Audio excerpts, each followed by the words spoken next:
Welcome to DL Gaming. I'm Bobby. I'm Nick. And I'm sleepy. I've stayed up. I stayed up all night playing video games, and it was fun. But I guess we'll talk about that in a bit. Yeah. All right, before we get started here, shout out, we got a couple of subscriptions coming in. It's not even the first of the month, is it? No, these guys are going crazy. Okay, all right. Shout out to Coffee Germ subscribing for the first time, I believe. I think so. Very cool. Nick gifting a sub. Thank you. And Cricket Soldier, 17 months. 17 months. Long time. Yep. Keeping Long the lights time. on over here. All right. Our new podcast, Movies on the DL, is coming out March 14th. We wanted to let you know that that is coming out, and also that March 13th, the day before, a Saturday, is going to be our movie night on our Discord community. We're going to be watching Her, the 2013 Joaquin Phoenix sci-fi movie. Should be pretty good. So try to be there. And also, we're switching things around with the Patreon. We've got some new rewards, different tiers. One of the things that we've added at the very top tier is you get access to just about everything on Discord, including our crew channel. This is the channel that we use only between the casters. Some real behind-the-scenes stuff going on back there, so you can snoop in. You can't type in there, but you can read what we're talking about and hear all our crazy ideas and all the behind-the-scenes, backstage stuff as we plan things, just argue over what fonts to use and things like that. Especially today. Some fireworks in there today. And you can see who we like, who we don't like, all the kinds of gossip. We talk mad shit in there. Yeah. Mostly cricket we don't like. All right. And just a heads up, my allergies were killing me today. So if I sneeze or sound a little congested, that's why. We're gonna push through though. And just a reminder, we're gonna start sending out the T-shirts for the Patreon reward. Every year you get a T-shirt at the $10 tier, and it resets at around this time every year. So if you're not on that, you can jump on that, and then in 3 months you'll get your shirt, and then next year around this time you'll get your second shirt. So, yeah. Cool. Another thing is, don't hate on my man Cricket. We're going to talk about that later. That man's a homie. All right. Well, let's talk about On the Radar, games that we want to play or that came to our attention this week. I want to start out with one called Star Wars Republic Commando. This is a remastered version, apparently. So this game is coming out for the PS4 and the Switch, the remastered version. And I'm a little confused by that because they've had other remastered versions of like Jedi Outcast come out for PS4 and Switch, and I think it's just the same kind of version, but it comes out for the different consoles. You can play Republic Commando on Steam, on Xbox, Game Pass, I think. It's on there. So when I saw remastered, I was kind of excited, like, oh, that'd be cool. This game came out maybe around 2005-ish. Right. And here's the thing, like I saw a few articles about this, and one of them was just like, one of the best Star Wars games is coming out for PS4 and Switch. And I'm like, I don't know. There's a lot of Star Wars games. I'm not going to say it's one of the worst. It's not a great game. I bought this on release, was very excited to play it, played it through once or twice, played the multiplayer a bunch, and went back and tried to revisit it several times. It doesn't hold up very well. The whole conceit of this game is it's a first-person shooter. It's you're playing these clone troopers, right? These are like special ones, though. I guess it's supposed to be like what the Bad Bunch. What's that new show coming out on Disney Plus? Yeah, the Bad Batch. The Bad That's Batch, what it yeah. is. Yeah. Yeah. So it's kind of like that, where They're extra cloney, dude. Yeah. Yeah, they're a little more rough and tumble than the rest. They got cool nicknames. So you play a squad. You play one of these characters, and you can give commands to your squads and tell them to do things. It sounds like a cool concept, but it doesn't really execute very well. Like, basically, you tell them, like, you get to these checkpoints, and you say, okay, open that door, and you take cover over there. But it doesn't really... I don't know. I didn't think it really worked all that well. And this game, I always remember Republic Commando as the game that has the weakest melee attack in any game I've ever played ever. Yeah. In multiplayer, I was just curious one time because they didn't seem to do anything. So I just went full melee and just tried to punch people. until I could kill him. And it takes so many hits to to kill somebody with melee. It is so weak. It's just like a weird little note that I always remember about this game. It's like trying to kill people. Like if you really want to fucking rub it in on TF2, you kill somebody with the scouts melee because he has and to make it even worse, I would switch it to a fish. So I would get when you kill somebody with it, it's a fish kill. But you have to, like, if you want to kill a heavy, you got to hit him like 30, 40 times, I think. You got to hit him a lot. If you get him in the head, then it's less you can hits. Crit, right? Yeah, and you can also stun him with the bonk. And there's things that you can do. But yeah, the melee is incredibly weak. And usually in most games, they really give you more damage on the melee. In Halo, isn't it like one shot? If you melee most of the time in Halo, it was usually one shot to get the shields down, and then one shot to kill. So usually just two total. But if the other person had their shields down, you could just bonk them once and they would die. Yeah. And a lot of games I feel are like that. You know, if you attack someone from the back in Call of Duty, it breaks into an animation, and that's like a one-shot kill. That's how it is now in Halo. They have like the assassination animations where you sneak up behind them and you one-shot kill them. But yeah, is Call of Duty the one where they would rip the dog tags off as he killed them, or is that? Yeah, that was like a thing for like two of the Call of Duty games that like it would be like an animated kill, and at the end or the beginning of the animation, it would involve ripping the dog tags off. And the reason being is that whenever you assassinate someone, you got their dog tags. But that actually started with Battlefield Bad Company. You would bonk somebody, and then you would get their dog tags. And then if you killed, like, for example, like a DICE employee, you would get like their custom dog tags, and you would also get like a reward, which was like, I killed a DICE employee dog tag. Damn. Okay. Pretty cool. About these, like, squad, you're in a squad, but you're commanding the squad, you're the captain or whatever.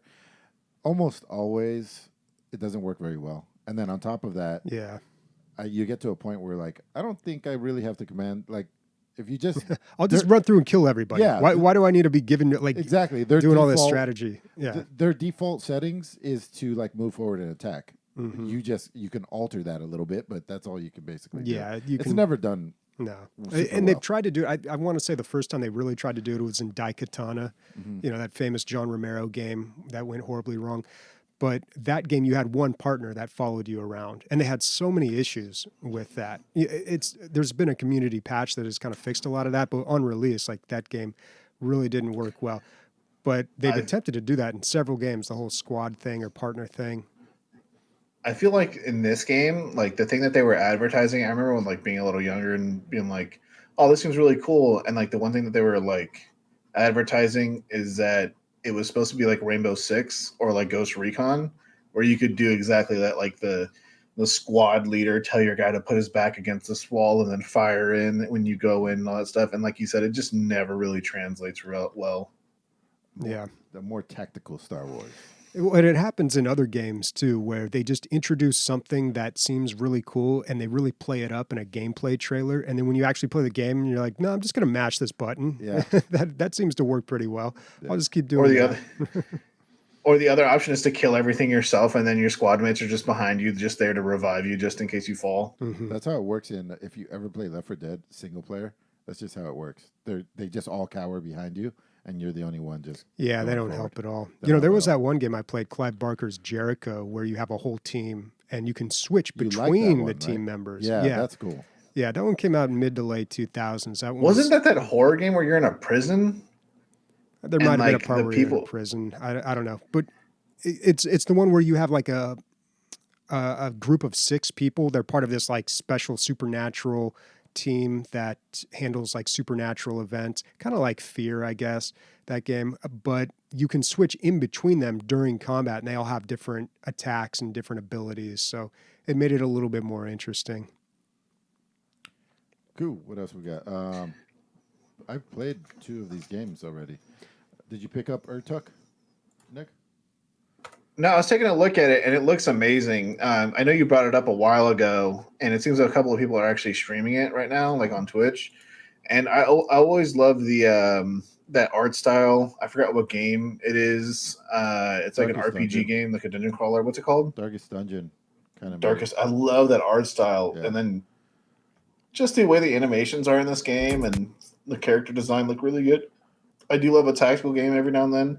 I think the way this game would really appeal to me though is if it was like on the phone, or maybe the Switch. But I'll probably pick up this game. I've been saying that a lot about the previous games. I've picked them up and then I've returned most of them. Yeah. Just because it's just like, all right, is this really worth $50 or $30? And I'm barely enjoying it.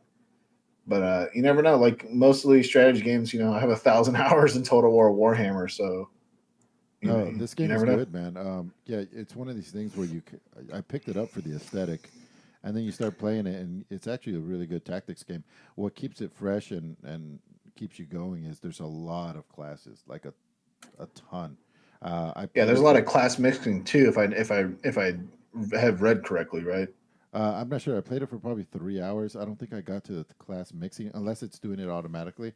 But yeah, it's super gory, but yeah, it's fun, man. I had a good time. I'd recommend it. I think it's like $17.99 or something. You can play it off my account too, if you want. Yeah, I might have to check it out that way. It's only $17.99 on Steam right now, 10% off. Yep, pretty good reviews.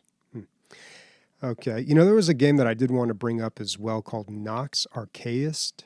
I don't know if we can. On the radar. It was recommended on our Discord.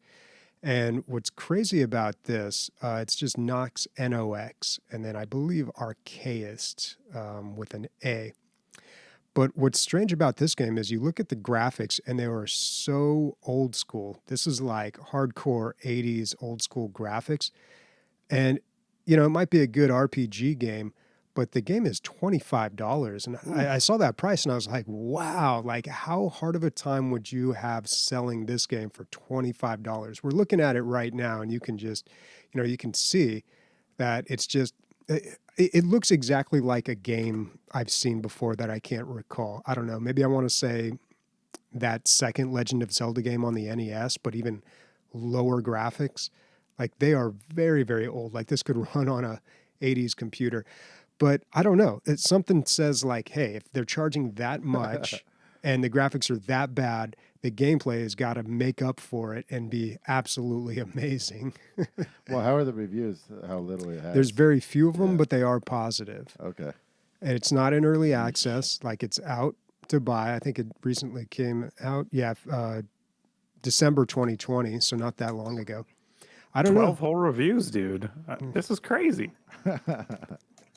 This thing better be winning Emmys with fucking and writing awards and Peabody awards for how bad this looks. So speaking of like terrible graphics, Loop Hero, I know you guys have put it on there a few times. I just haven't put it on because I talked about it like 4 weeks ago or something like that. So when more information comes out, then I'll circle back. But like 3 people have recommended me talk about it again. Yeah, so. That game's getting a lot of buzz. Yeah, and then I'm putting Curse of the Dead Gods on there. I own it already, but it did have its full release, 1.0. I plan on checking it out this week and get back to you guys.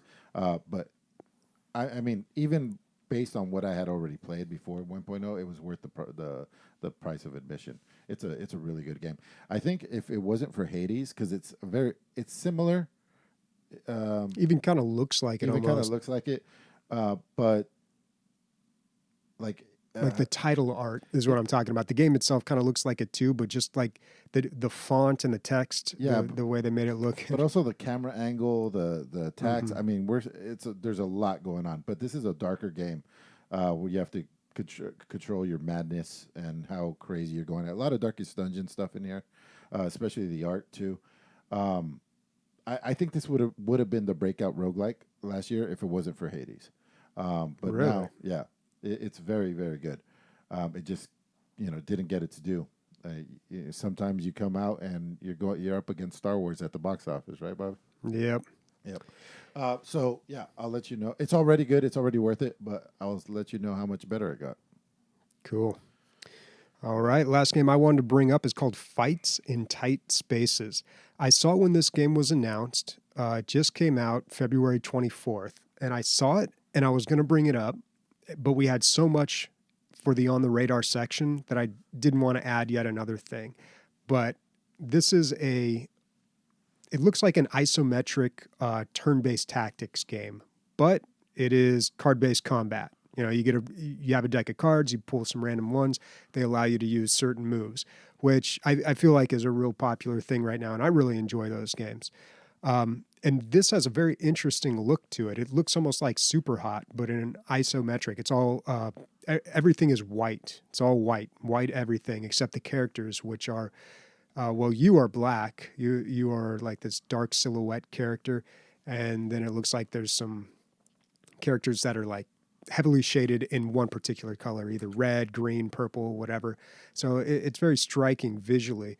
But it could be good, and believe some people on Discord have played this and really liked it as well. It's really cool, man. Really cool. As far as like, it kind of looks like Hotline Miami if you were to like slow everything down to make it turn-based and card, and use card-based combat. Yeah, Which I don't think there's ever been a game like that that's used cards. Cards and tactical turn-based. I'm not sure, especially not melee. This is interesting. Yeah. What's the price on this? Let's take a look up there. It is $22.49. Yeah. Okay, not bad. $22.49. All right. All right. Some good ones this week. Some interesting ones. Some different things. We're kind of in that lull right now. We're after Christmas. We're in like the early part of the year. Usually not a lot of games, not a lot of big titles happening right now. Yep. It seems to be that some of the games that we're playing in the community and things like that are like ones that have been overlooked in the past or like lower budget games. I know you were playing Pulsar with the community. How did that go? Lower budget, dude.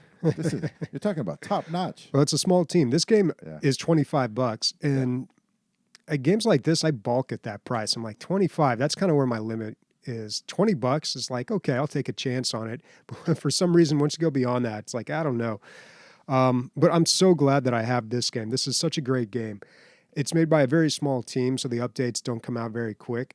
And we've played it before. We've talked about it before. But what we've started doing is Sniper, me, several other people on the Discord, we were part of a role-playing game that we've all made backstories, and we've got like a backstory for the mission as well. And now we're all on one ship that goes out and has adventures and kind of... it's RP stuff. It's D&D. What's the name of the ship?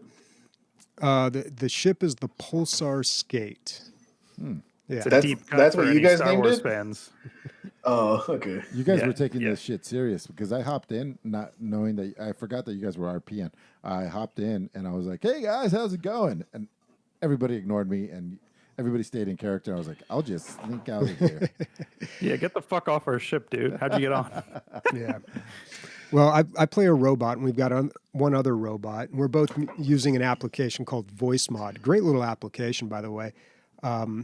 Although it's not free. How does it feel to be yourself? Yeah, I know, right? But I'm using a voice mod that makes me sound like a robot, very monotonous.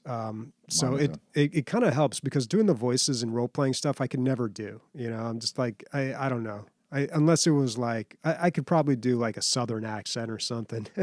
Sean Connery was really good. And the Sean Connery was not good. It was good. It was good enough for D&D. But I don't know. It's not just being able to do like, say, a line or something. It's like keeping it up for 2 hours can be difficult. But it was pretty good. We're using a mod in this because we've got so many people that are participating in this game. In Pulsar Lost Colony, I should always say Pulsar Lost Colony because there's other Pulsar games out there. But in Pulsar Lost Colony, there is 5 people on a team, I want to say. There's a captain, pilot, engineer, scientist, and weapons. We're using a mod that allows you to play with more people, but it's kind of weird. So we had 2 engineers, and very quickly it was just like, oh, like one of us can do something, the other person doesn't have much to do, right? Like there wasn't a lot of room for 2 people there, especially when you're role playing. So I don't know. I may switch my character to weapons because there's multiple guns on the ship that you can man. So I feel like that would be a little more fitting.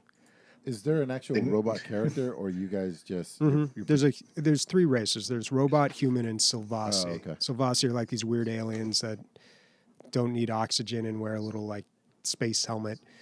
Yeah. I pulled out Bobby's character sheet here. He wrote a backstory like he's fucking writing a screenplay, dude. It doesn't mention his character at all. It does.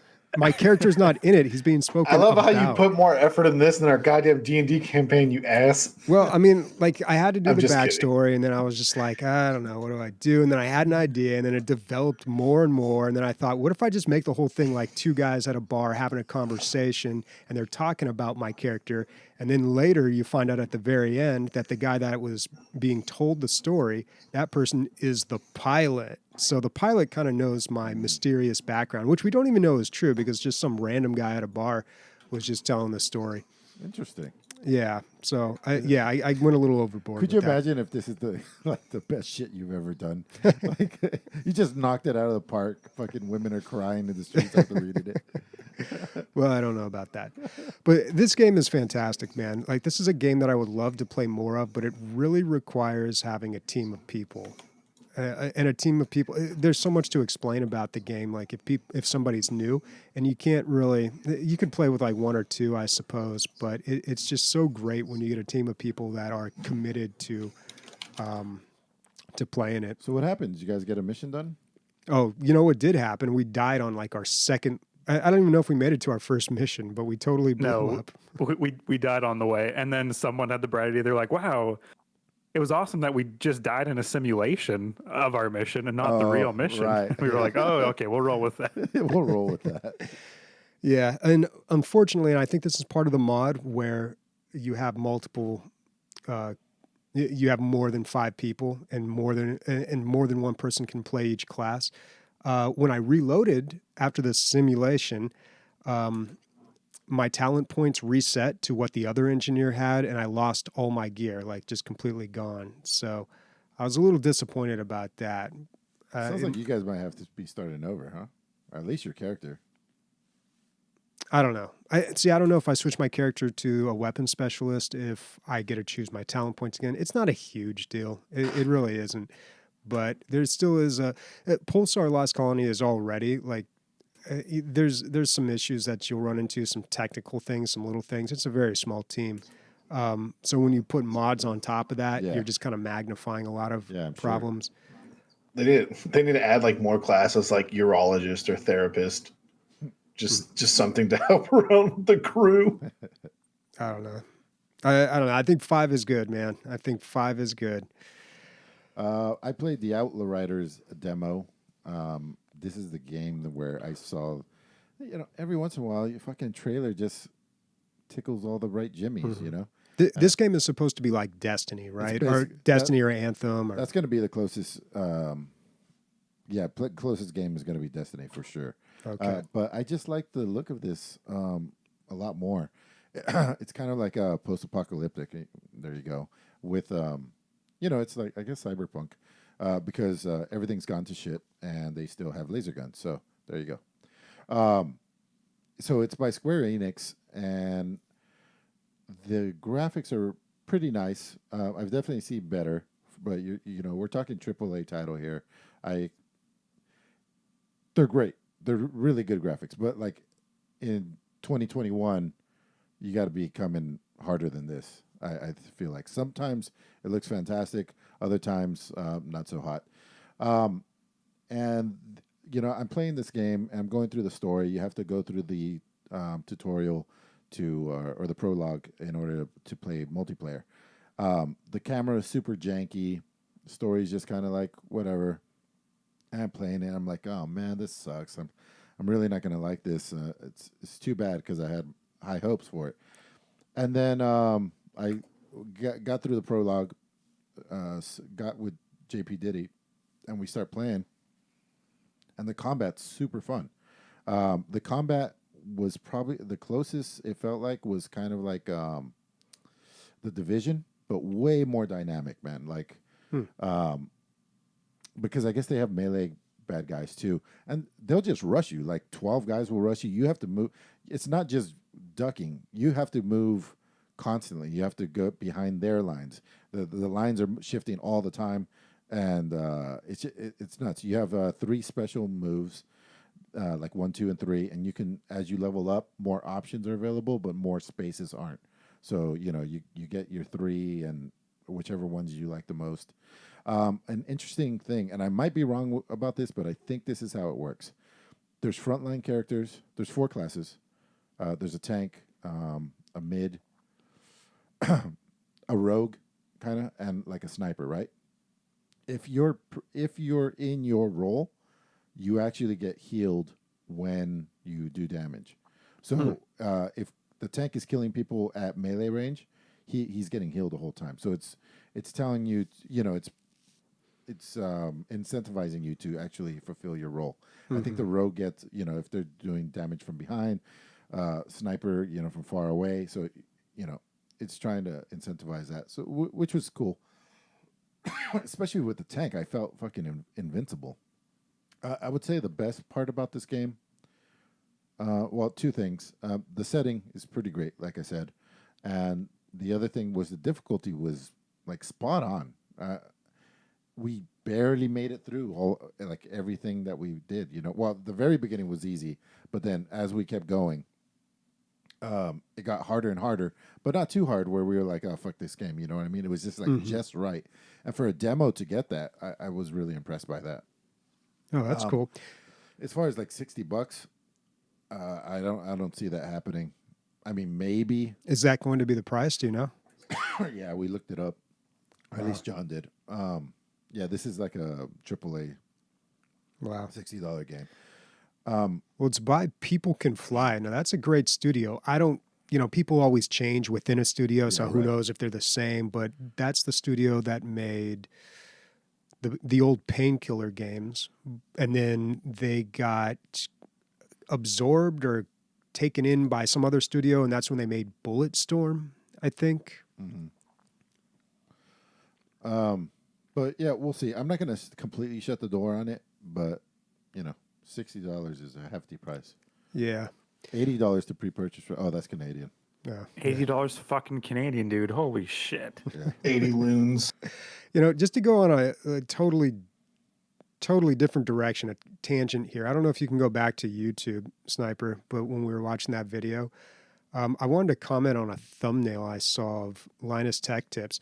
So I saw one pop up in my feed maybe about a week ago, and Linus has a new look these days. I'm sure I don't watch him that often, but I'm sure other people know about this. He's got a beard, right? He's got a beard. He's wearing a beanie, and I clicked on this video, and like right off the bat, he's like, NVIDIA doesn't care about gamers. And it's like this, it's just like a new look for this guy. Like, I don't know. I mean, I like it. And I know he had like some announcement maybe like a year ago where he was just kind of dealing with some personal stuff about how, he didn't really feel right, just like pushing just this crass consumerism or whatever. But it was just kind of weird to see like him look so different in appearance, and also just like a very different type of video that I'm used to getting from him. Yeah, he looks more laid back now. Yeah. Well, this one he's like smiling and looking good, looking happy. But the other one, he was dropping truth bombs. Yeah. Yeah, from my understanding, like I used to watch him a lot, and like I believe there's a lot of stuff professionally and personally that was happening in his life, and he was seriously contemplating stopping like him being on the channel and just letting everybody else run the channel. And like he even made a video on Reddit, like saying, I'm gonna possibly quit, and if in the next 6 weeks things don't go well, I'm gonna quit and all this stuff. And then people apparently just came out in troves and just said, hey, you changed my life in a lot of different ways. I look forward to your videos and stuff like that. And he ended up staying. And then another thing is that he has a lot more creative input now, because I know that a lot of stuff was being just written for him just to read and stuff. But now it seems like they're building it, like, not to be gimmicky, but they're building a pyramid computer with 3 3090s in it, and it's just like they're having more fun than they were before, I guess. That's good. Cool. All right, that's all I want to say about that. Nick, what have you been playing? So I'm just gonna start preface this with shout out to my man Cricket Soldier. I've been playing a fuck ton of Ark.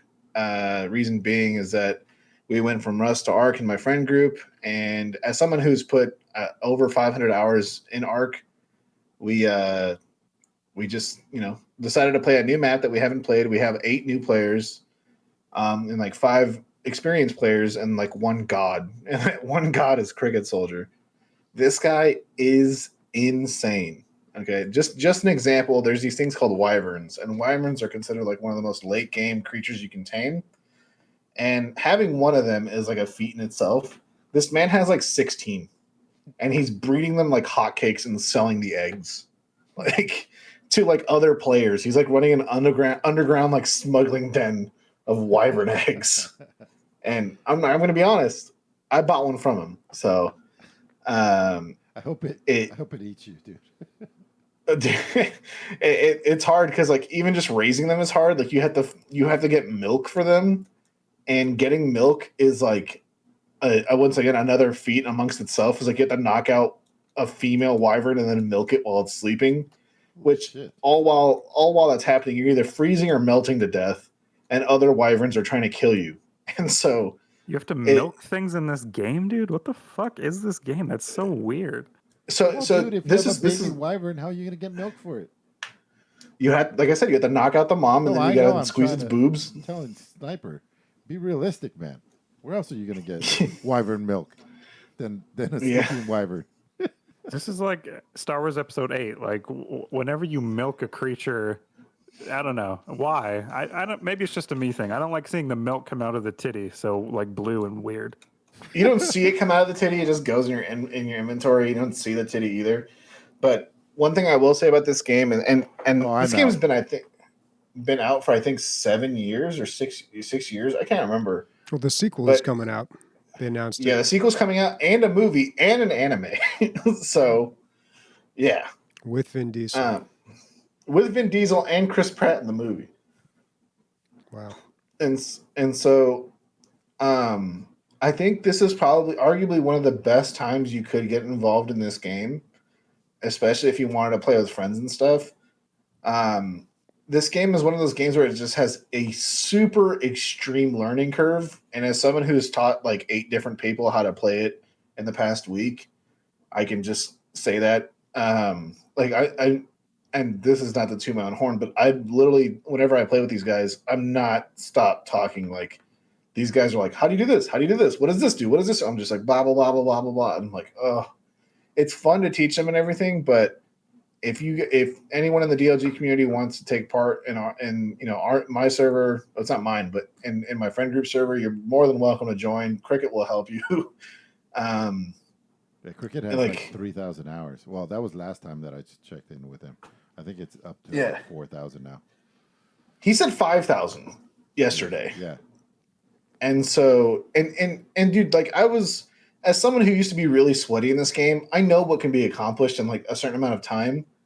But this guy is a machine. Like I know he stays home and he has a lot of other personal things that he talks about, and he has a lot of free time on his hand. But Jesus Christ, this guy's like, hey, yeah, I'm going to tame the hardest dinosaur to tame in the first 2 days. And I'm like, what? What do you mean? And he's just like, and I tamed it. I'm like, what? and like we're on the fucking beach beating like crabs and like small dinosaurs with rocks, and this guy's flying through the skies on a goddamn dragon. That's awesome. Like, and you guys started at the same time, huh? And you guys started at the same time. We all started at the same time. All my friends were like, oh, can I train a dodo? Meanwhile, he's like riding a T-Rex, like butt naked, drinking a beer. Like it's insane. Bobby, you were aware that this game does have dinosaurs. Mm-hmm. I played this game. This was when we were doing the homework section. I got this game. Right, yeah. Yeah. Do you like dinosaurs? Am I missing something? Does Bobby like dinosaurs? He does like dinosaurs.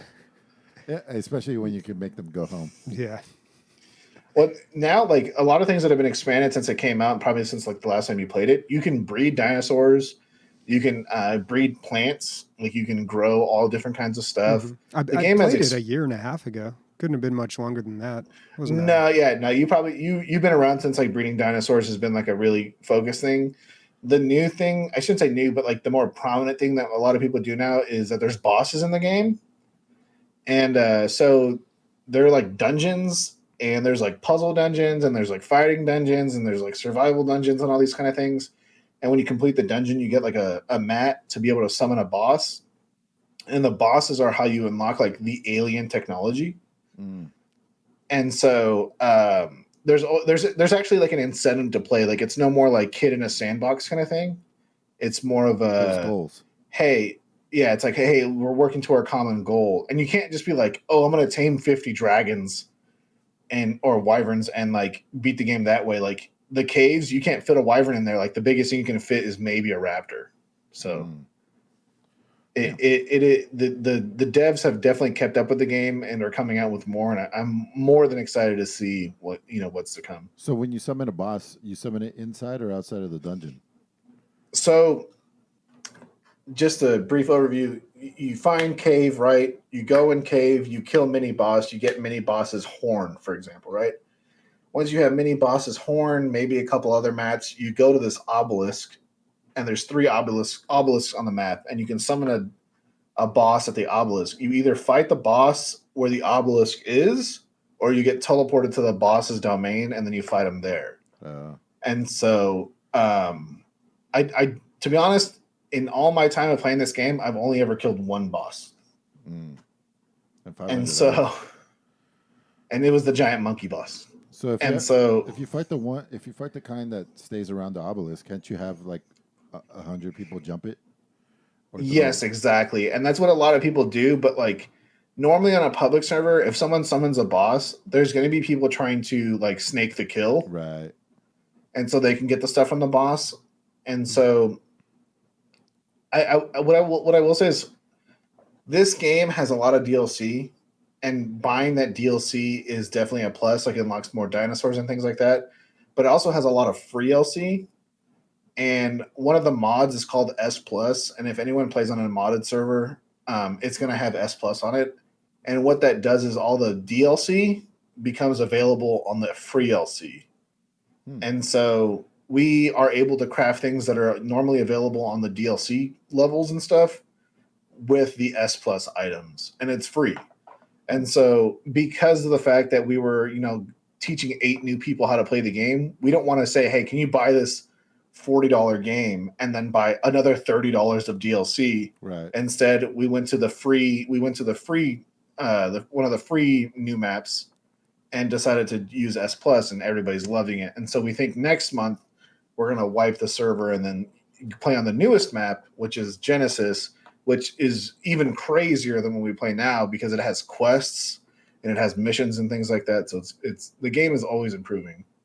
Nice, man. Yeah, I would like to make an announcement, a real quick one. Yeah.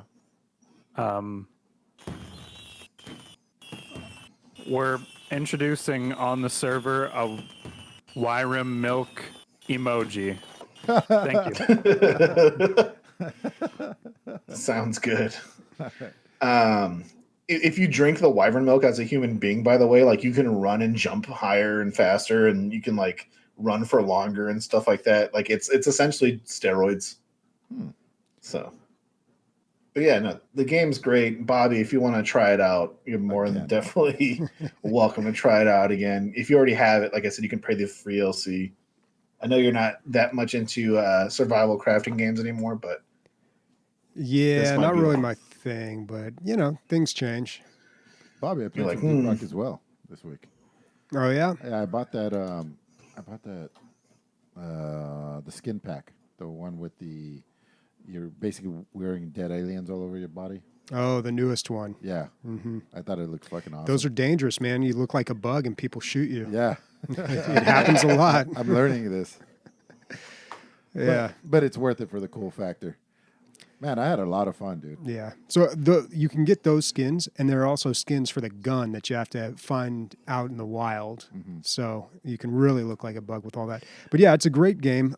They just had their 3-year anniversary from when they released in early access. So they gave away a hat. They, they had those, or they've got a new skin set or a new armor set that you can get through quests, and some little stuff here and there. They had a big event that they streamed. But the real cool thing is they announced their next 2 updates. They didn't say much about the second one, but the first one is coming in April. It's called Bits and Pieces, I think. They're adding modding support, which is a big deal. Now, people have modded this game before. I've jumped into games that have been modded. I don't know how they did it, but they are. I only was in there for a very short time because I was worried like something would happen and like it might mess with like all the progress I've made on my characters. I didn't want to risk anything, so I got out pretty quick. But the modded games were really fun because you could just say like keep sending detonators or bulk detonators, or I want a Corlock Tyrant Read, or like just crazy stuff. So you can just add all these extra challenges to it. So that's going to be huge. The modding support there, and they're also going to be adding a save game system or a save profile system. So you could have like one profile with all your regular stuff, and then one profile where you play like modded games or whatever and mess around. I don't know. That'll be good. Yeah. But they're also going to be redoing the entire weapon system with balancing, not just balancing, because they haven't touched it in a while, but they're going to be adding new weapons. They haven't done that since like the game, since early.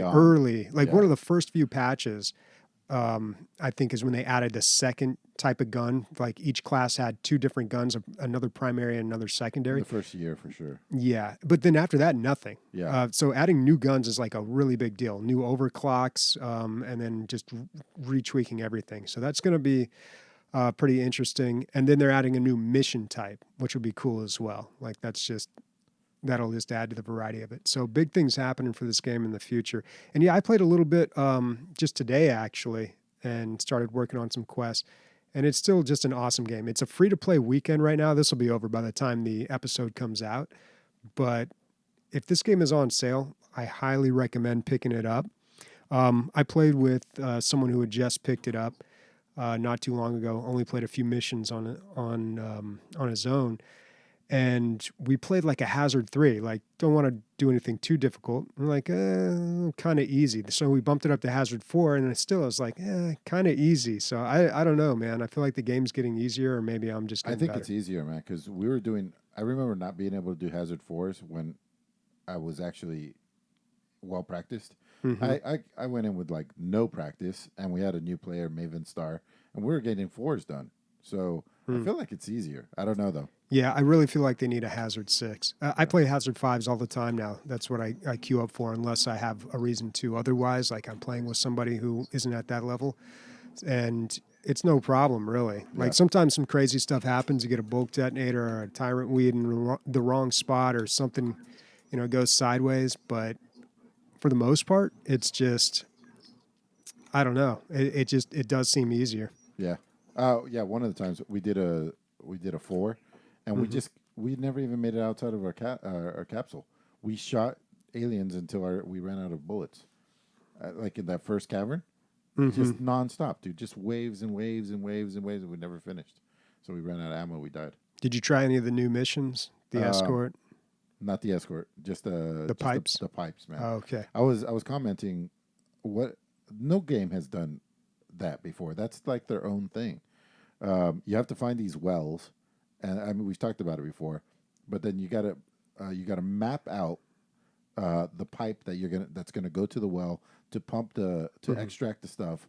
But then the mapping it is not getting it done. Then you have to wrench it, and you're getting attacked the entire time. You got to put the whole thing together. If you fuck up, you have to break it apart and start building it. Once you have all 3 going, you turn on the machine, and of course all the aliens come and they're breaking it, and it's just chaos. And on top of all of that, you can ride around on these. You can kind of like glide on them, which is so fun, especially when you're trying to get down to something that's broken, and you can get it's fucking awesome, man. What a great idea. Yeah, good mission type. So I got a quick question about this, about Deep Rock, because I played it for a little while with my friends, and I was wondering, is there a way to like find skins while you're doing the missions? Because we killed like this robot that was walking around, and like we got a drop, and we didn't know is because if we got because we killed the robot, or maybe because one of us leveled up. But we were just wondering, is there a way to get skins in game? Yeah, there's 2 ways to do that. So there's a loot crate, or an equipment crate, I think they call it. And that you'll hear batteries beeping. You pick up the batteries, you put them in the loot crate, you build it, and then a whole bunch of resources like rare gems will pop out. And then you usually get a victory move or like a skin, some sort of cosmetic item. But there's also another way too. You find a lost helmet. You find that, you scan it, and then it points to a place on the map that you have to get to. It's usually pretty hard to get to. And then That's what we did. Yeah. Okay. It was like we found like a relic, or what we thought was like a relic. It turns out to be a lost helmet, apparently. Mm-hmm. And we did that. And so, yeah, like I said, we played it we played it maybe like 4 or 5 months ago.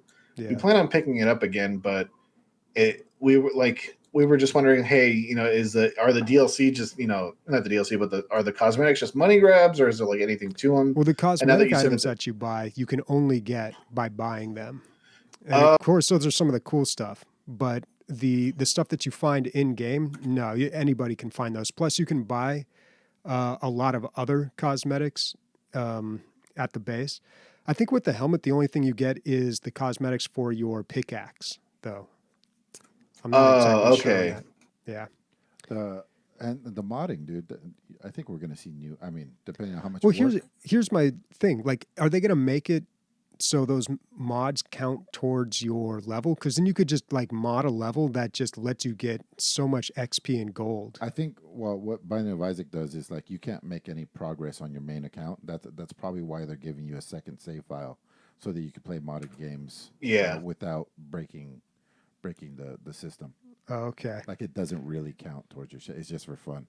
But yeah, I think you're going to start seeing new biomes, new bad guys, all kinds of shit. And then hopefully if it's like Binding of Isaac, they'll take the best shit and put it into the regular game. Mm-hmm. I think we're going to see xenomorphs instead of these cave bugs. Yeah, there you go. Yeah. I don't know, like, to what extent you can mod things. Like, if you can totally reskin a character, I don't know if you can do that. And it's going to be an incremental thing. So they're starting the modding in April with Update 34. And it's really going to be basic. It's only going to work on Steam. And there's going to be things inside the game that allow you to do it. But it's really something that's going to be developed over time. But it's awesome that they're finally putting this in. I mean, they continue to just do great things with this game. And it peaked like this weekend. I think I found out all this stuff was happening, and I looked up on Steam how many people were playing. 21,000 people playing the game concurrently. Good, that's a lot, and that's not counting the people, I'm guessing, from the Epic store the Xbox store, they got it for free, right? Yeah, exactly. Because those people play on, they play with the Xbox community. Oh, okay. Yeah. And what's strange about this game is you don't see this happen. Usually you see a game come out, they get a huge spike of players, and that slowly dwindles down over time. Right. That's kind of the pattern we see with every single game.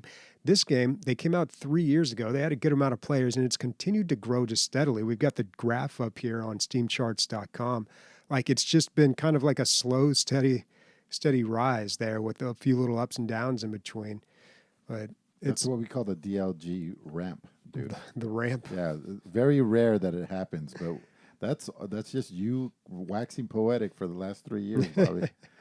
No, I didn't jump on this game till late, man. Like you guys played it first, and then I played it once, and I was like, yeah, it's all right. And I think I was kind of in the middle of like HOTS and WoW and you know, the Blizzard addiction. Yeah. Are you on speaking terms with the CEO, Bobby? After you interviewed him, do you send him messages every now and then? Yeah, I'm not gonna bug people like that. Oh, really? Why not? I do all the time, dude. I'm like, how's it going? Oh man, no one. All right. Nick, we played some Fall Guys Season 3 today.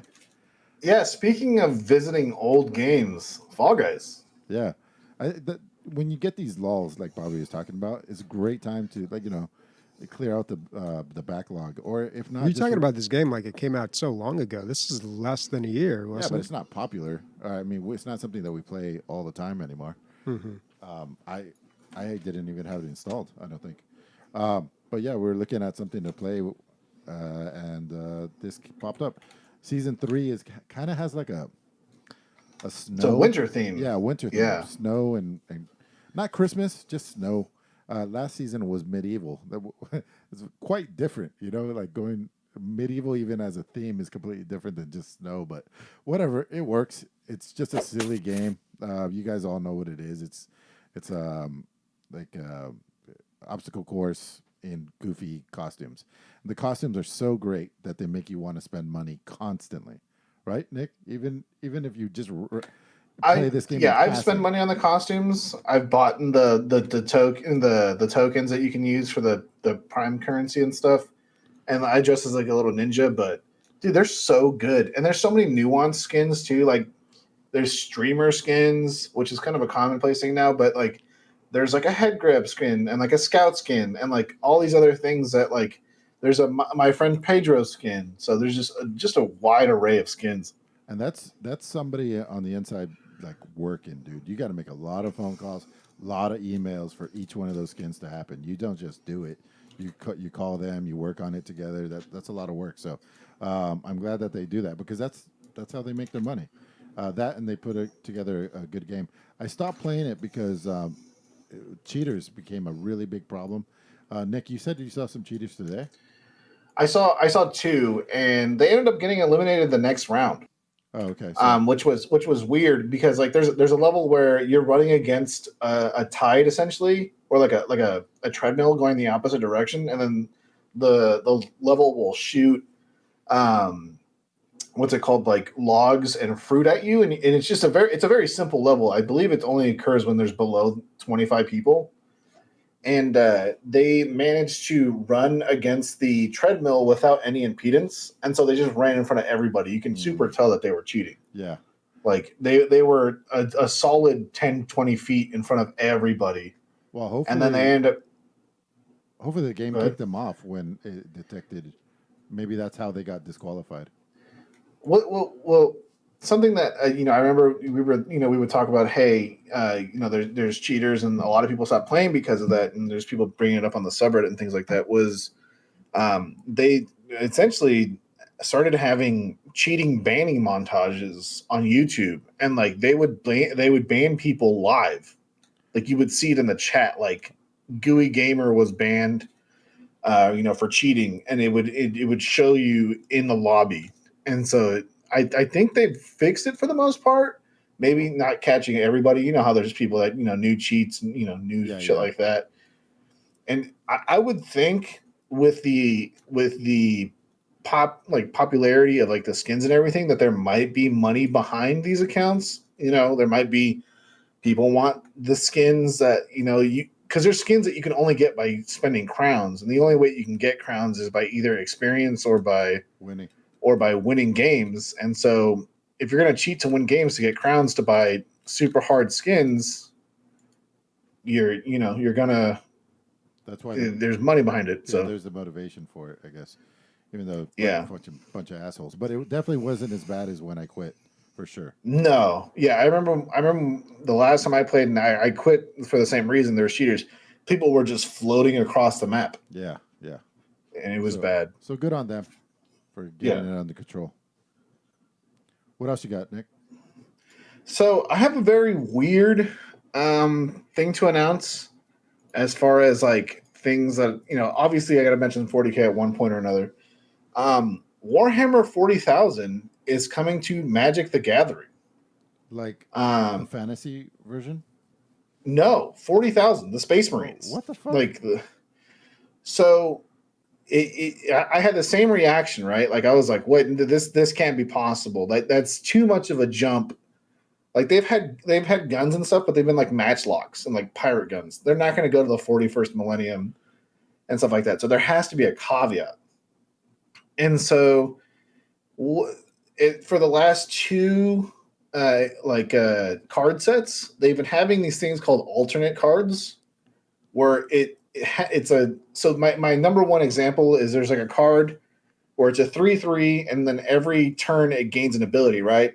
And it has a normal name. We'll just call it Artifact 1, right? Sure. But there's an alternate version of the card, which is Mecha Godzilla. And you can look up Mecha Godzilla Magic the Gathering card, Sniper. Oh, and it's literally the same exact card as far as like stats and everything, and it's legal to play with. It's just an alternate print of that card. Huh. And so they're going to be doing that with a 40K theme. So they're dipping into other. Well, I mean, Magic the Gathering is all about like tapping into other dimensions, right? So now they're starting to tap into our dimension, I guess. I guess. Well, if the other fantasy or sci-fi dimensions, like I said, like you can see the Mecha Godzilla like card on the screen right now. Like they and that was a card. Like I said, every turn, like every time you played the game, you instead of having Artifact 1, you would just have Mecha Godzilla, and they're really sought after. They're collectible, and you actually have to buy a certain amount of cards essentially to increase your chances of even getting one, or you can sometimes even win one. So I'm very excited to see, what comes of this, what characters are going to bring from 40K, So it's kind of like the cards are getting 40K skins. That's exactly what it is. Yeah. Like if I had to put it in layman's terms, is the cards are getting skins. Yeah, which is cool. And so, yeah, and definitely. I bet the this is how you get me to buy pieces of paper. Yeah, This is how you get me. You're gonna pay so much for these, dude, because the rares are gonna be hard. The rares are expensive already. They usually, a good rare on day one will hop up to $20, $30, $40, and then if you get the alternate, yeah, dude. So don't buy this. You don't need them. There's actually a term for these cards, and they're called lottery cards. So like, I actually own a couple of lottery cards, and just so for example, there's a card called Steam Vents, and like Steam Vents is normally $12, but like the lottery version of Steam Vents is like $180. Mm. And so whenever these lottery cards come out, there's always somebody that wants them. And if you get them sweaty 40K boys, they pay $80 for a 3x3 inch piece of plastic. They'll easily pay money for fucking cards, What's the alternate art for Steam Vents? How do you make that cool? So, Sniper, if you want to put in Steam Vents Expedition Land, so normally a card, right? If you remember Bobby and Emilio, the card just has the art on the top, right, and then on the bottom it has text and it says what it does, right? Well, there was these things called Expedition Lands, and so if you look in the middle, you see Steam Vents like the original card. It has the art on the top, and then it has the words on the bottom. Well, the whole in person on the monitor, you can't really see it because it's not foil, but in real life, you can see the whole art. That's how it looks right there, and it's chromatic holographic, so it has all the colors of the rainbow on it, and it's like guaranteed no fade hologram. So like the hologram, like the holographic foil will never come off. Yeah. Now, and like any of these cards, can you what? Can you milk any of the alternate cards? Yes, you can. In fact, you can definitely milk these to the point where you start, taking people's money. The crazy thing about these cards is that, let's say you go to a draft, and a draft is where you buy a pack of cards. You buy 3 packs of cards, you open them, and you make a deck using those cards, and you play everybody, and then it's a little tournament, and you win money. It's usually like every Friday, right? But let's say I open a lottery card. This 9 times out of 10, the store will be like, "Hey, we'll either buy the card from you right away, or can we switch out the pack? You can keep the lottery card because we know you don't want to damage the card that you just pulled, because it can be worth a lot of money." That Steam Vents, those Expedition Lands, those are like professional value. Like they said, in like the next 15, 20 years is to be like $2,000, $3,000 because they'll never make them again. Mm. Oh, well. And the rarity, just for example, like a statistic thing. So one box has 36 packs of cards, right? A crate has 6 boxes in it.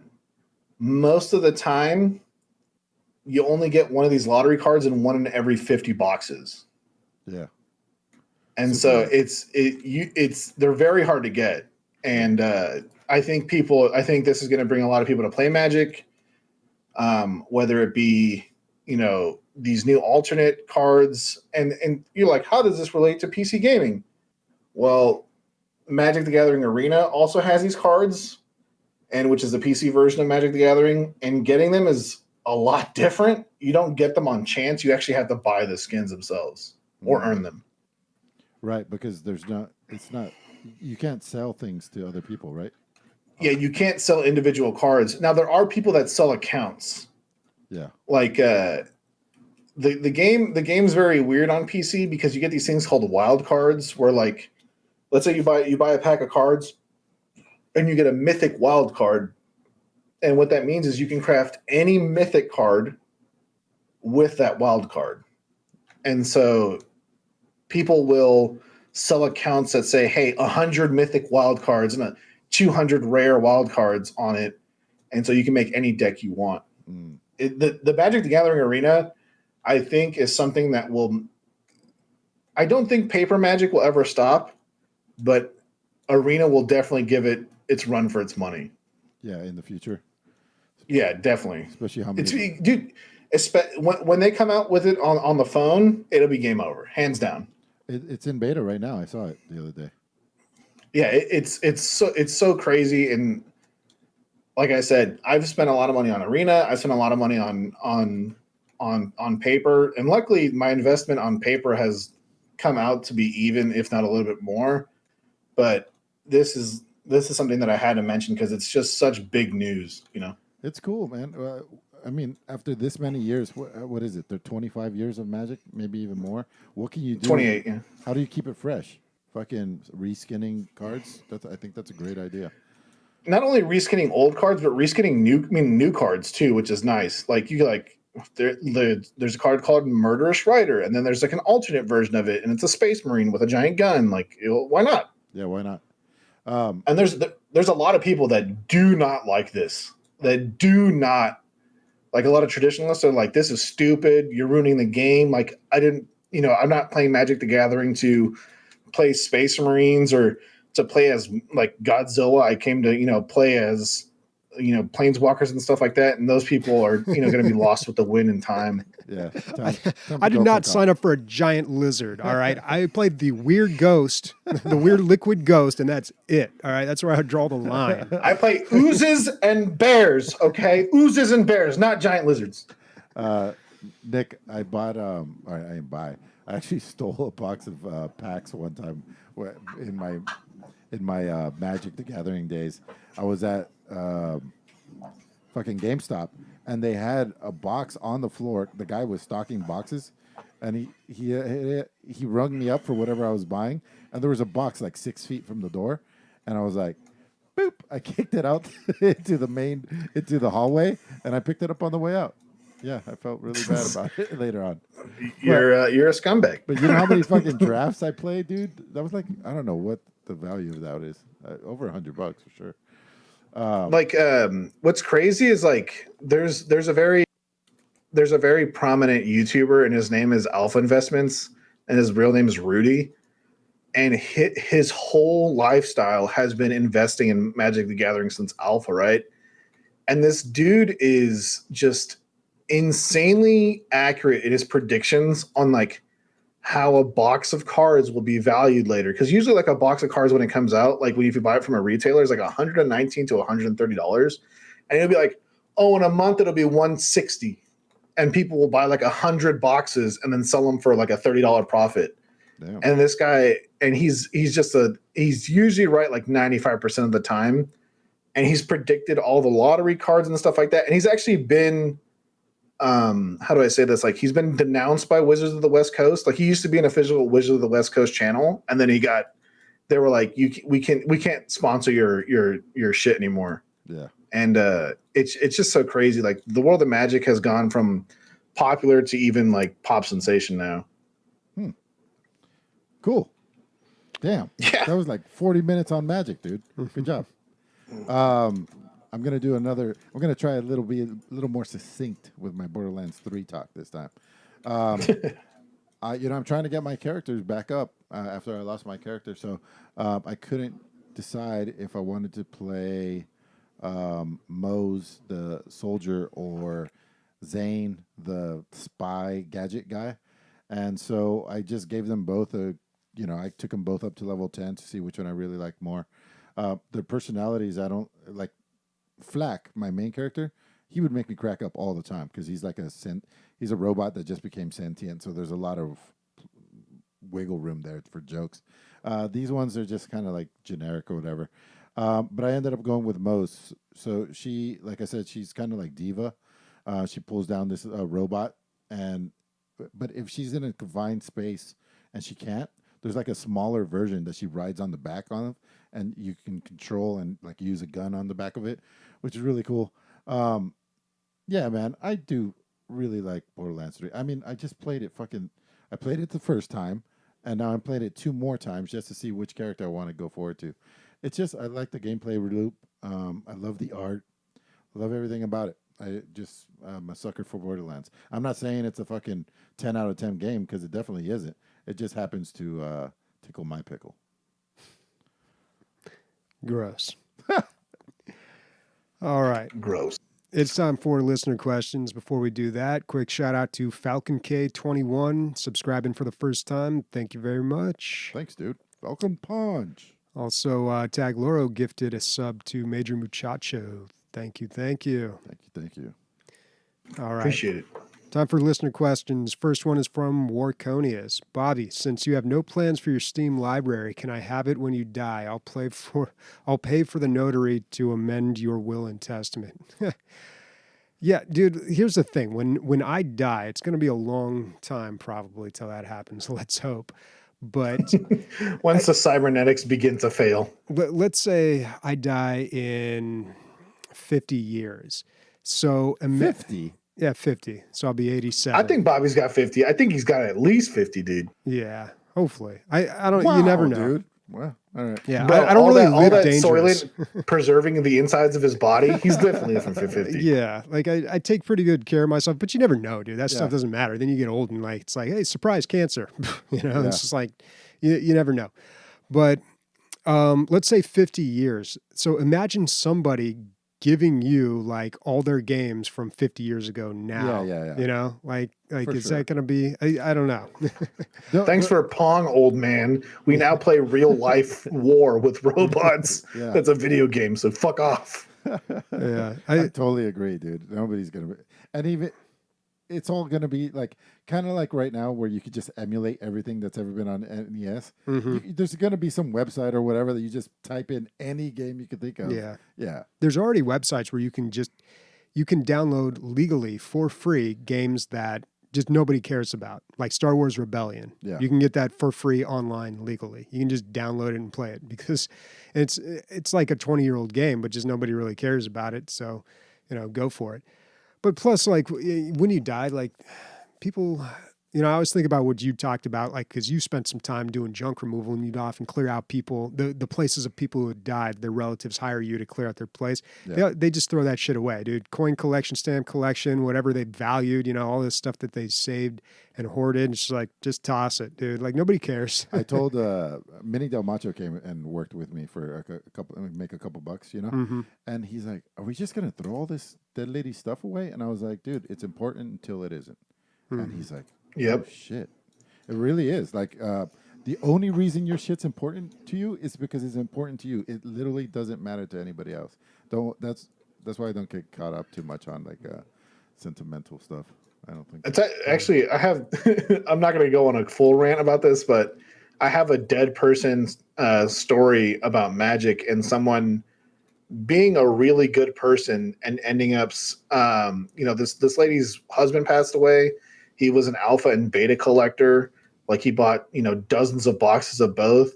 And one of my friends found the box. Like he was at this lady's garage sale, and he's like, "How much you want for the box of cards?" And she said $50. And he opened it. He's like, "I can't buy this for you for $50." And it ended up being about $21,000 worth of cards. Oof. And so he ended up selling them for the lady, and she ended up giving him a quarter of the money, and that's how she paid for her husband's funeral. And she was like 80, 90 years old. Here's another time that I stole Magic the Gathering cards. This guy at work was like, "Hey, dude, you play Magic?" And I was like, "Yeah," because I don't know how I came up. And he's like, "I used to play. I want to sell my old cards. Do you want to buy them?" And I was like, "Yeah." And then he's like, "But I don't know what they're worth." I was like, "Oh, I'll bring my buddy who knows," and he does. He was like a professional card dealer of Magic cards. And he went over there, but he's my buddy. He gave me like... He's like, "Oh, that's worth like $50 when it was actually worth like $200." But I didn't know either. He's like, "Dude, I just got you like $1,500 off those cards."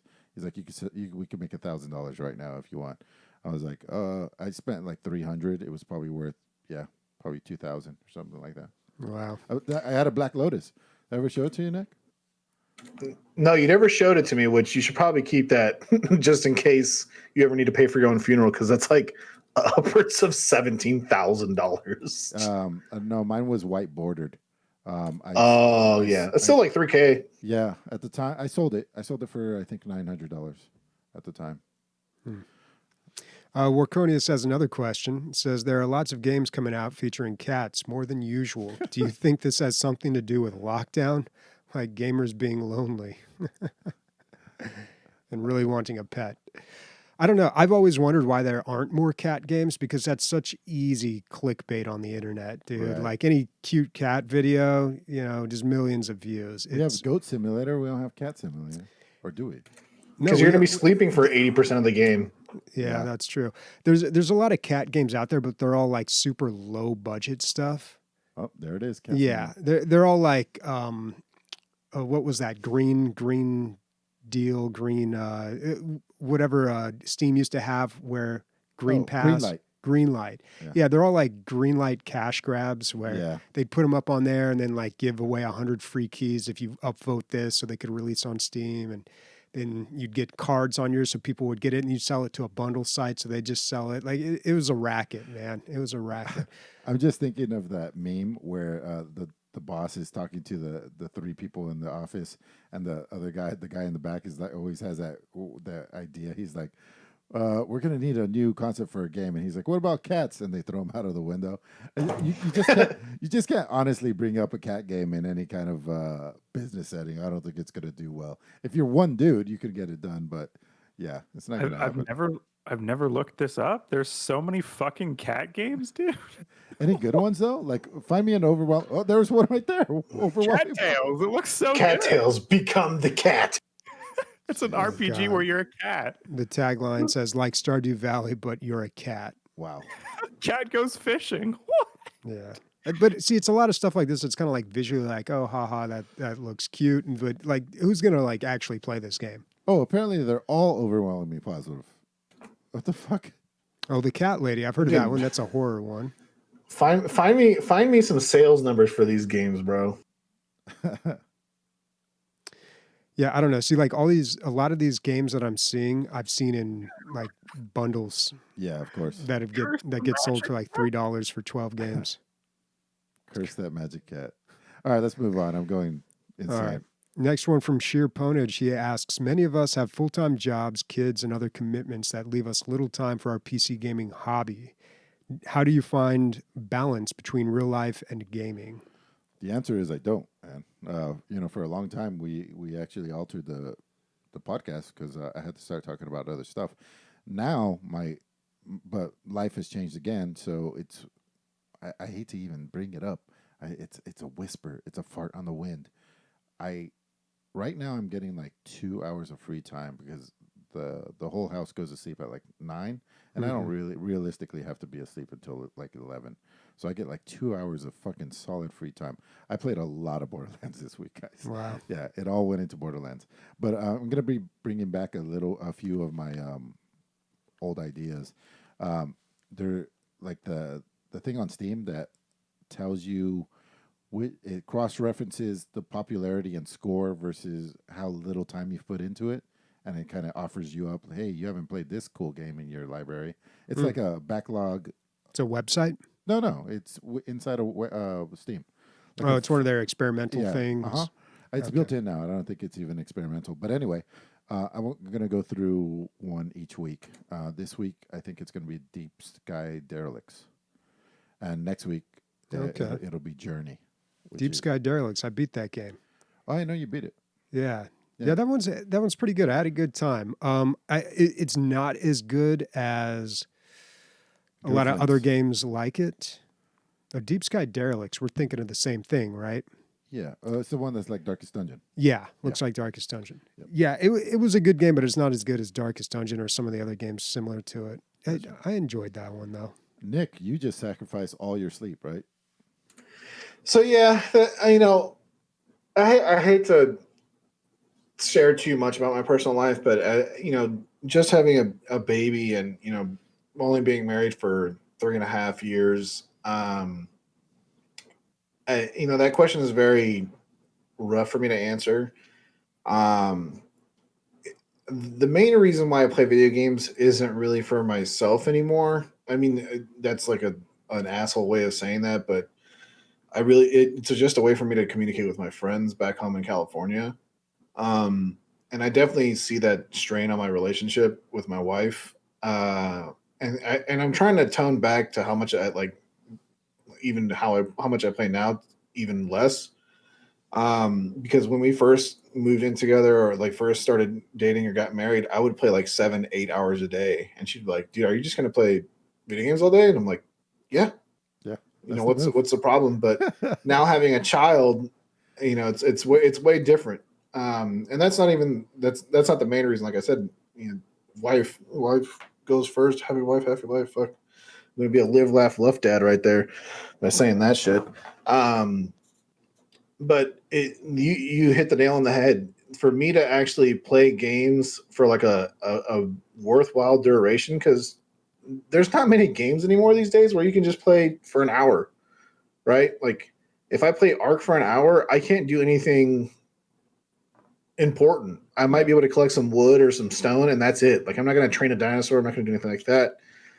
And so to be able to do things like that, I have to lose sleep. That's a lot of the reason why I started playing like smaller indie games, because you can jump in for an hour and just have fun. And so it's just losing sleep is like a key part. For a while, for like a solid year, aka the Rona year, I was playing a lot more because I was forced to stay home. But before that, me and Leslie had such different schedules where like she would be at work for 6 hours of the day while I was at home for 6 hours. And like, what am I going to do by myself? And I'm going to play video games, Yeah. I'm going to clean the house, do whatever chores I need to do and play video games. But the caveat is my wife's not home and I can't spend time with my wife. And so does having a child and like a full-size family now definitely change that dynamic? Yeah. Is it for the better? Of course. But I'll try to play video games for as long as I can, as far as like playing with like just to be in touch with my friends, because we talk on Discord like typing and shit, but that doesn't make anywhere close to the friendship that you get from like making fun of each other and calling each other idiots and stuff like that. And like it's just, I don't know, like that's the main reason why I play. So yeah, and playing, not just that, but like hanging out with your friends and like doing something difficult together, like defeating a boss or building some really cool shit. That's like memory building, man. Oh yeah, no, like there's things to this day where we were like, hey man, you remember when we played Ark like 5 years ago and this happened? And then we start laughing for like a solid hour straight. Yeah. And like and there's people that I never met in real life, and I ended up going to their weddings and things like that. So and of course there's people that I went to school with and things like that, but the majority of the time that I play video games is usually to play with my friends, or the time that I'm playing when they're not on is to enhance the time that I do when I play with them. So, yeah. Aw.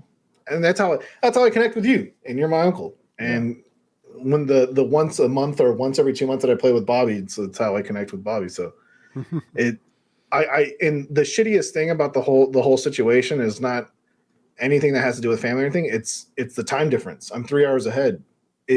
If I was the same time as you guys, I would have I would say about 60% more time to actually play with you guys. Yeah. So. But that's going to change soon, right? Maybe. A year and a half, I'll be out of the Navy. So I'll be moving to Texas. So I'll only be about an hour and a half, 2 hours ahead, which is way better than 3 hours. So looking forward to it, man. Yeah. Cool. Well, that's further away than I thought. A year and a half. Yeah, Bobby, what about you, Mr. I'm going to school for like 18 different degrees. How do you fucking, manage to play video games and stuff? Schedule, dude. Just a schedule. It's pretty simple, man. Use Google Calendar. It's pretty fucking easy, dude. It's just a matter of not being lazy. Like when I started using a calendar, I never wanted to use a calendar before, and then I kind of started forcing myself to maybe probably not that long ago, like a year or two, and it makes everything so much easier. You don't have to remember anything. Like someone asks you like, hey, can you do this on this day? Or like, hey, let's do that. Well, let me check the calendar. Yep. Nope, I'm open, penciling it in. Like it makes everything so much easier.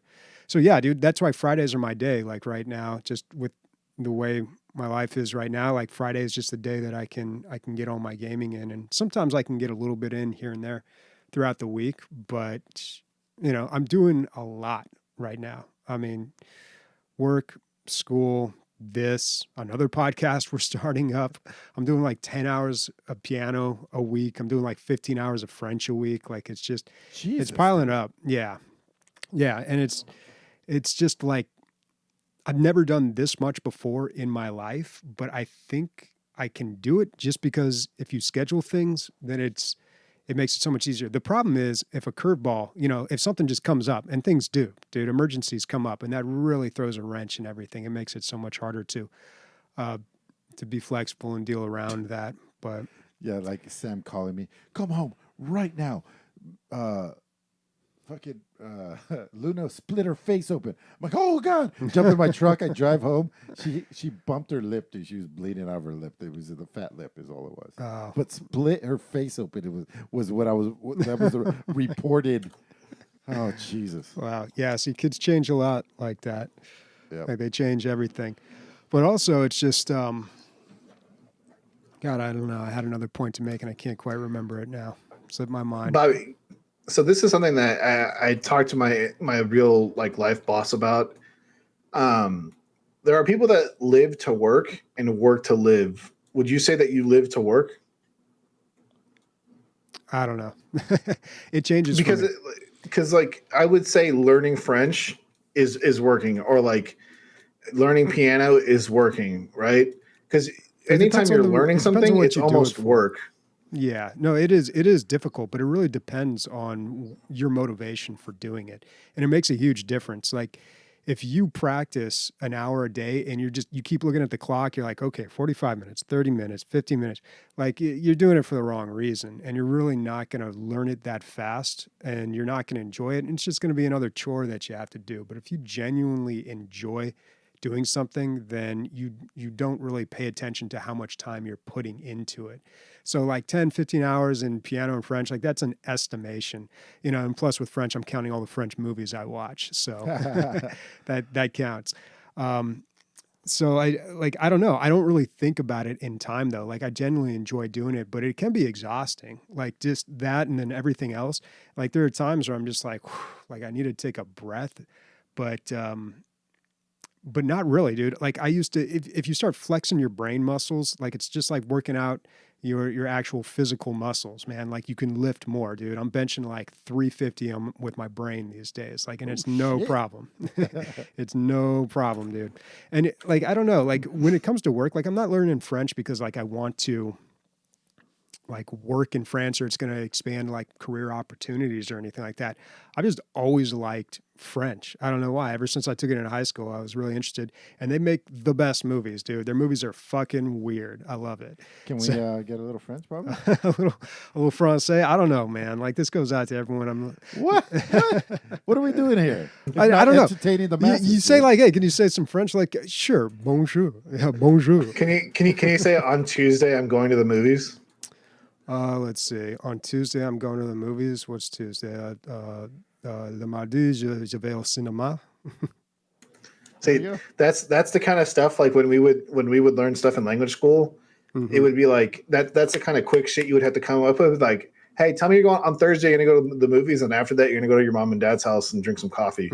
And like you would be like, oh, blah blah blah blah blah blah blah. I'm doing that, and then that's how they really tested you, because you can read off of a script, or you can listen to something and be like, I know what they're generally talking about, but when it comes to speaking, usually your ability in your language, if you can speak well, you can usually read and listen well, Yeah. Speaking's a huge part of it, and it's really hard to get an opportunity to actually speak. I work with a tutor for about an hour a week right now, which is great. Like I wish it was more, but I just don't have time, and it's kind of expensive too, but like just being able to speak with someone, and I've been doing it for a while, so I'm over like the nervous hump of it. So now I just kind of like ramble, and I know I don't make sense and I sound like an idiot, but like I just go for it, and it makes such a difference, especially with oral comprehension. Bobby, remind me after the show. I have a family friend who's a retired French teacher, and she has like nothing to do right now. Oh, really? Yeah. Does she tutor? We'll see. She Okay. offered to tutor the kids, but maybe she'll tutor you. No, yeah, Yeah. that'd So- be And cool. she did it professional for a lot of years. So one thing, Bobby, I could recommend is good. Like I know it's hard for you, and especially right now during like run and everything. But as things get lifted throughout the United States and through California and everything, I would strongly go to places that speak French. And like you're gonna be like, where do they speak French in LA, San Diego? Go to like Haitian restaurants, or if you can, like an actual legitimate like French restaurant. And that's like one of the best ways you can ever improve like the language you're trying to learn is like just learning simple shit like ordering from a menu, because if you branch out your ability to think on the spot, or even like ask somebody, like when I talk Spanish to my dad, I don't know the word for paperclip in Spanish, but like if I'm talking to him like blah blah blah blah blah, and then all of a sudden I'm trying to describe what a paperclip is, and he tells me what a paperclip is, because I've thought about it so much and I've tried to come up with the word and describe it, I'm gonna remember paperclip. Yeah, it's like the pathway has been. Yeah. has Yeah, been no, the created. real world use is incredibly helpful. And yeah, when travel is more doable, then I would like to do that.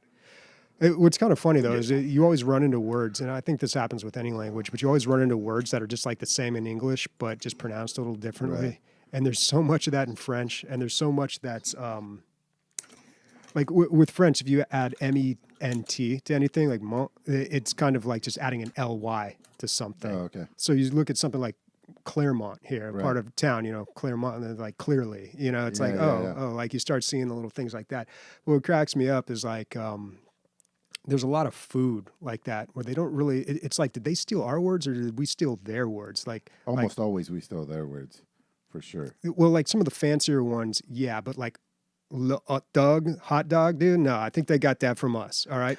Oh, dude, the best thing I have for Spanish like that is like one of my cousins went to Spain, and he's like, "You want to know what they offered me when I went to the bar? They offered me an IPA," and I'm like, "What the fuck is an IPA?" Oh, and he's like, IPA. "IPA."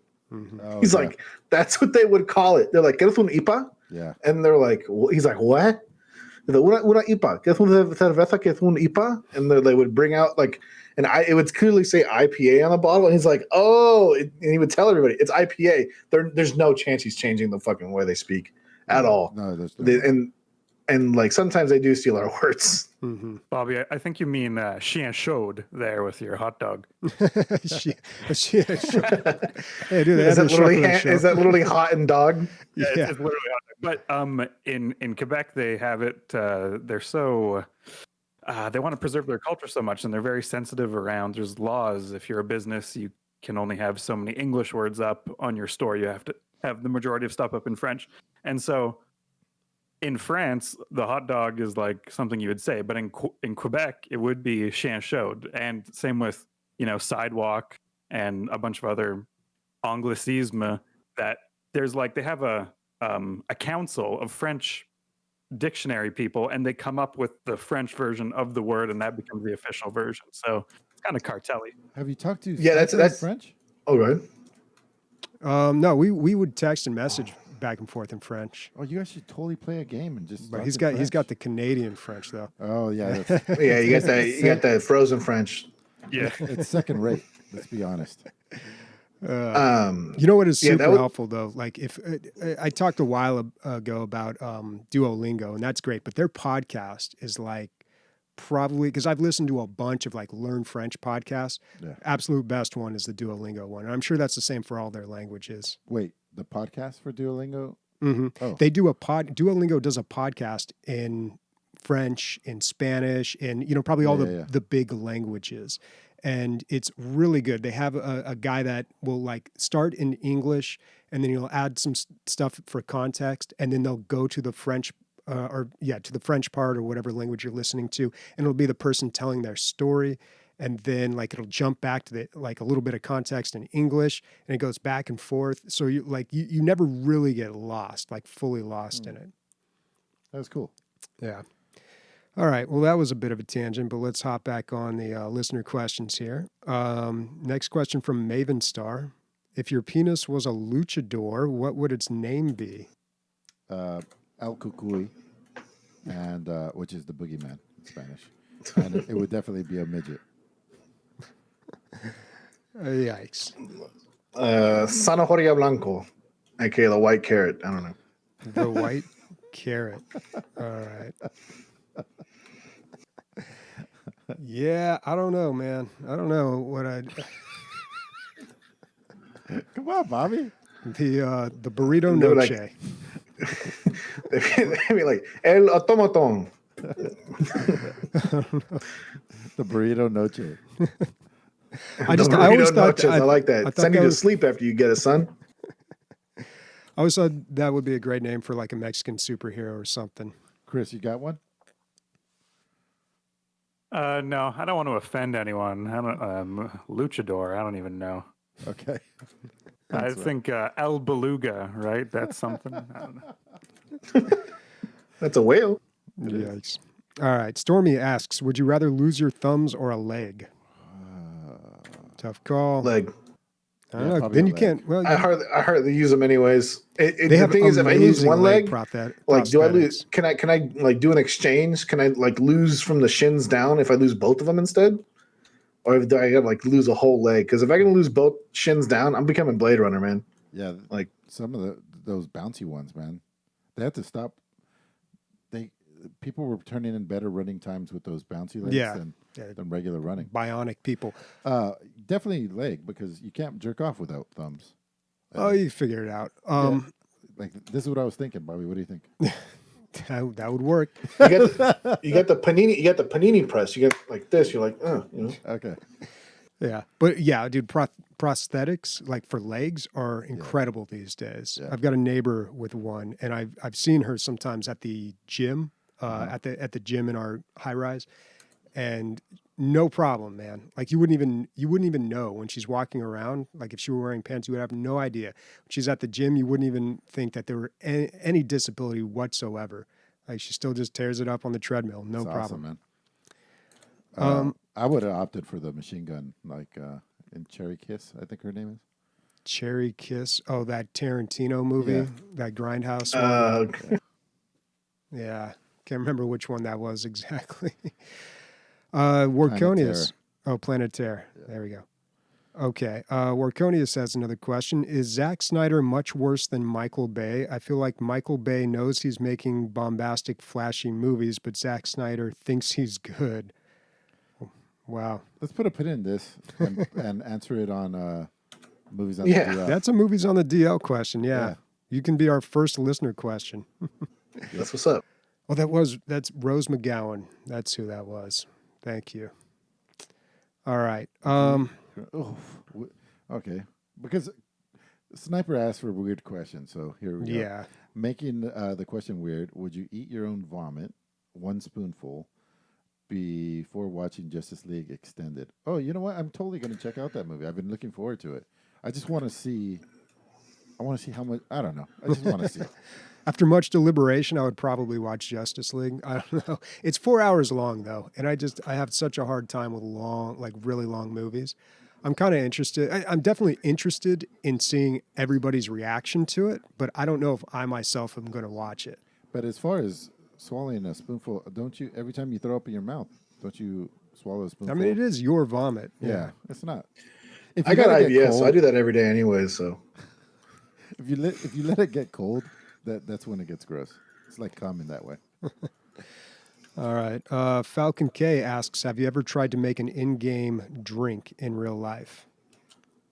Huh. Trying to think of No. an in-game but drink. last night, several times, I had to get a drink. I have to get a drink. I got a drink in real life and we in DRG at the same time. Like somebody was pouring drinks in DRG because certain beers give you buffs. Do you get Yeah. buffs, Bobby? You get buffs, right? Yeah. Yeah, there's one drink that you can buy. It's random and it rotates, but yeah, there's one drink you can get that gives you a buff in that game. So 2 or 3 times there was confusion as to what drink I was going to get. So, but yeah, I ended up having to get both every time. An in-game, what's a drink from a game though? I'm trying to think some. No, I've never tried to do that, and I know I think it's a little more common with movies. Like people have tried to do that with movies, or I think like the most common one has to be like the White Russian, right? Like when people see the Big Lebowski, like, Yeah. oh, I gotta try a White Russian. yeah, there's that, and there's a lot of like there's a lot of drinks mentioned in music that I think people will start, like when scissor became a thing. I never really tried that. A lot of rap songs for myself, like a Caribou Lou or something. I looked that up. Funky Cole Medina. Funky. That's an old one. That's an old one. The Vesper. Yeah, I don't know. I can't even name a video game drink. Yeah, I don't know. Usually I saw I mixed drinks. saw a funny meme the other day where it's like when you play D&D, like as a DM, next time someone like wants to buy a health potion, like you go, do you want a health potion with or without pulp?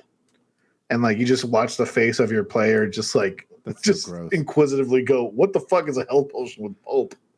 Yeah. Makes it sound gross, dude. It's like it's blood or something. Anyway, I don't know. I can't. Yeah, I mean, there's ones that give you. There's like power ups that you drink, right? For sure. I've played a game where you like pop a cap on something, and you drink it, and you get stronger. What's the soda in Fallout? Is it Nuke Cola? Yeah, there's Nuka-Cola, there's Sunset Sarsaparilla, and then they came out with an alcoholic Sunset Sarsaparilla, and I think that's the only one I've ever tried. If you had to say like an exact game, like a drink from a game too in real life, it was that Sunset Sarsaparilla. Sarsaparilla. All right. So I already said what I was playing next week. What about you guys? I'm very curious about that Nox Archaist game, but it's like over 60 hours of gameplay RPG. I don't think that's really in my wheelhouse right now.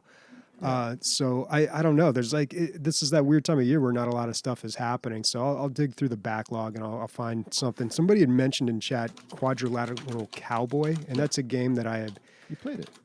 I played a little bit of it, Okay. and I always wanted to continue it. Interesting puzzle game, very hard to pronounce. Nick? As far as what I'm playing, I'm probably going to play Ark. I'm really going to try to play The Last of Us 2 once I get my PS5. I'm supposed to be getting that on Tuesday or Wednesday. So Nice. All right. So speaking for Bobby, Nick, Chris, and myself, French titties, everybody. Oui, oui. Oui. Je comprends un peu le français.